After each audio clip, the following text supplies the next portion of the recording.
ಇಲ್ಲ, ಕೇಳೇ ಇಲ್ಲ, ಕೇಳಕ್ ಧೈರ್ಯನೂ ಇಲ್ಲ. ಇವರು ಮಿನಿಸ್ಟ್ರಿಗಳಿಂದ ಮತ್ತೆ ಲೋಕಸಭಾ ಸದಸ್ಯರುಗಳಿಂದ ಕರ್ನಾಟಕಕ್ಕೆ ದೊಡ್ಡ ಅನ್ಯಾಯ ಆಗಿದೆ.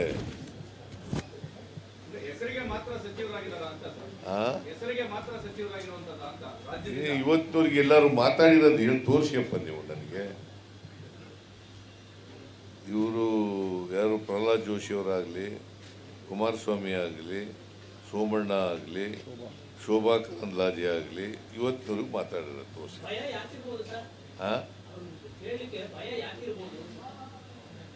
ಅವ್ರಿಗೆ ಕೇಳಿ ಯಾಕೆ ಭಯ ಇದೆಯಪ್ಪ ಅಂತ. ನೀವು ಕೇಳಿದ್ವಲ್ಲ ಇವತ್ತಿನವ್ರಿಗೆ, ಇನ್ನೊಂದು ಭಯ ಇದೆಯಾ ನಿಮ್ಗೆ ಅಂತ ಕೇಳಿ.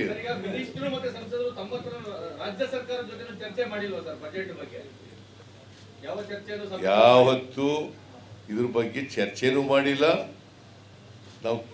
ನಾವೇ ಹೇಳಿದ್ದೀವಿ ಎಲ್ರಿಗೂ ಕರೆದು, ಹಿಂಗೆಲ್ಲ ಆಗಿದೆಯಪ್ಪ, ಇಷ್ಟೆಲ್ಲ ಅನ್ಯಾಯ ಆಗಿದೆ. ನಿರ್ಮಲಾ ಸೀತಾರಾಮನ್ ಬಂದಿದ್ರು, ಆ ಎಮ್ಮನಿಗೂ ಹೇಳಿದ್ದೀವಿ, ನಾವು MP ಗಳನ್ನೆಲ್ಲ ಕರೆದಾಗ ಹೇಳಿದ್ದೀವಿ. ಈಗಲಾರು ಕೊಡಮ್ಮ ಅಂತ ಕೊಟ್ಟಿಲ್ವಲ್ಲ.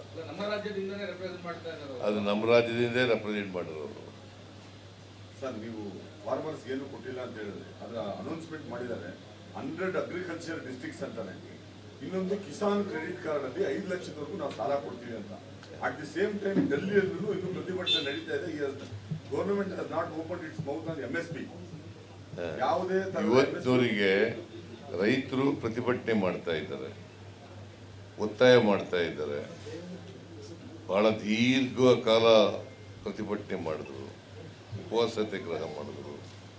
ಆದರೆ ಇವತ್ತಿನವರಿಗೆ MSPಗೆ ಒಂದು ಕಾನೂನು ಮಾಡ್ತಕ್ಕಂಥದ್ದನ್ನು ಮಾಡಲಿಲ್ಲ.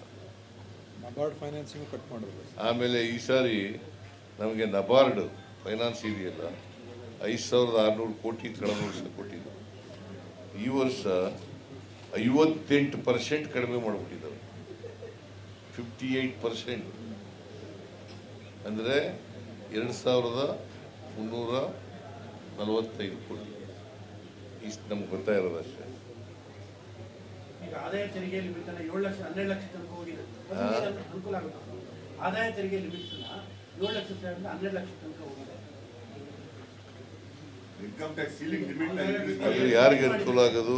ತೆರಿಗೆ ಕಟ್ಟೋರಿಗೆ, ಸರ್ಕಾರಿ ನೌಕರರಿಗೆ ಅಲ್ವಾ. ಬಡವರಿಗೆ ಏನು ಮಾಡ್ತಾರೆ? ಕಾರ್ಮಿಕರಿಗೆ ಏನಾಗ್ತದೆ? ಬಡವರಿಗೆ, ಕಾರ್ಮಿಕರಿಗೆ, ರೈತರಿಗೆ